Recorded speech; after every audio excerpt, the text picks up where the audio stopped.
చూద్దాం. అమరావతి దేవతల రాజధాని, దానిని రాక్షసులు చెరబట్టారు అని మాజీ సీఎం టీడీపీ అధినేత చంద్రబాబు అన్నారు. జగన్ ప్రభుత్వానికి కౌంట్ డౌన్ మొదలైంది అని, ఇక మిగిలింది 87 రోజులేనని లెక్క పెట్టుకోవాలి అని హెచ్చరించారు. వచ్చే ఏడాది ఇదే ప్రాంతంలో జనసేన టీడీపీ ప్రభుత్వంలో అద్భుతమైన సంక్రాంతి వేడుకలు నిర్వహించుకుంటామని, బంగారం లాంటి రాజధానిని నిర్మించుకుంటామని జనసేన అధినేత పవన్ కళ్యాణ్ చెప్పారు. సంక్రాంతి పర్వదినాన్ని పురస్కరించుకుని రాజధాని అమరావతిలోని మందడం గ్రామంలో ఆదివారం నిర్వహించిన పల్లె పిలుస్తోంది రా కదిలిరా కార్యక్రమంలో టీడీపీ జనసేన భోగి సంకల్పం తీసుకున్నాయి. ఈ కార్యక్రమానికి హాజరైన ఇరు పార్టీల అధినేతలకు రాజధాని రైతులు, మహిళలు మంగళహారతులు, జయ జయ ధ్వానాలతో ఘన స్వాగతం పలికారు.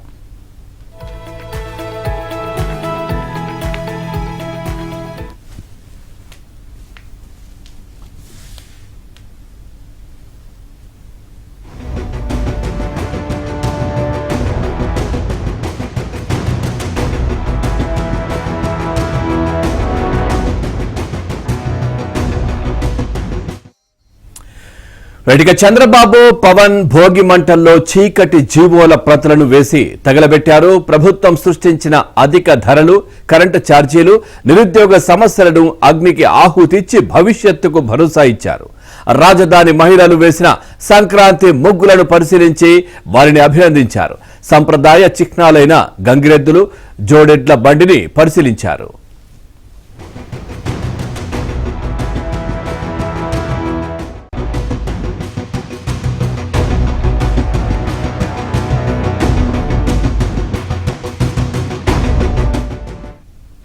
ఇవాల్టి నుంచి 87 రోజులే కౌంట్ డౌన్ ప్రారంభమైంది. లెక్క పెట్టుకోండి, దేవతల రాజధానిని రాక్షసులు చెరపట్టినట్లు అమరావతిని వైసీపీ చెరబట్టింది అని చంద్రబాబు అన్నారు.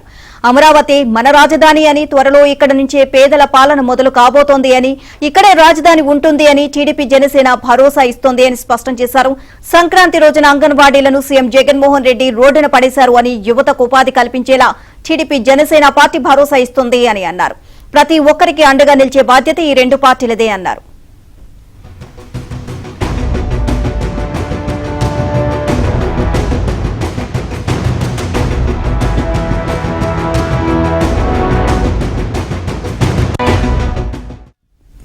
వైసీపీ ప్రభుత్వం కరువు మండలాలను కూడా పట్టించుకోకుండా, కేంద్ర సాయం కూడా రాకుండా చేస్తోందని చంద్రబాబు తీవ్ర స్థాయిలో విమర్శించారు.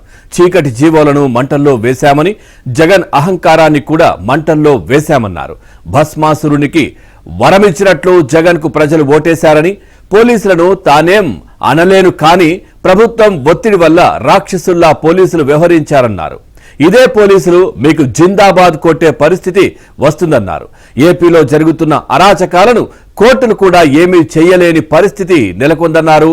ప్రపంచంలో 3 రాజధానులనేవి ఎక్కడా లేవని చంద్రబాబు వ్యాఖ్యానించారు.